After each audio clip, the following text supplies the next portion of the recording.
এখানে রিক্সা চালাইতে দিবে না, রিক্সা চালাইতে দেবে না, রাস্তা বন্ধ করে রাখবে। এই দেশে কোন নিয়ম মেনে ফেলছে? রাস্তা কি বন্ধ থাকবে? রাস্তা এই দেশে বন্ধ রাখবে কি রেখা? এই দেশে কি রাস্তা বন্ধ করারই? আপনি এটা কিভাবে দেখছেন? এটা খারাপ।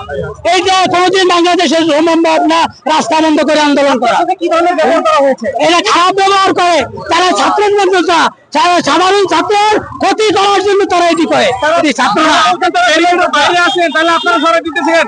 আমি বেরিয়ে গেলে ভাই আছি, তারপর কেন সবাই দিতে আছে? কি লাগছে তাদের? কেমন কমু? তারা কেমন দেখতে আছে? তাদের মনে হয় ভালো লাগতে আছে নাকি? কেননা তাদের ভালো লাগতে আছে রাস্তা বন্ধ করে ওনাদের চাপাবাদি ওনাদের দান্দালি করবো, কোনটা ই করবো, এইটাই বর্তমানে পরিস্থিতি নিচ্ছে। এই দেশে এরা মগের মূল্যকে মনে করতে আছে, এখন মনে করতে এই দেশটা এখন মগের মূল্য পাই গেছে। 1971 সালের স্বাধীনতাকে আবৃত্তি করতে আছে এই দেশের মানুষ। এই দেশে তারা পাকিস্তান এই দেশ আর হবে না। এই দেশ বাংলাদেশের স্বাধীনতা বাংলাদেশেই থাকবে। যারা পাকিস্তানের দালালি করতে চায় তাদেরকে লুকিয়ে দেওয়া হবে। এই দেশে রিক্সা জনগণ রিক্সা একত্রিত হয়ে প্রতিবাদ করবে।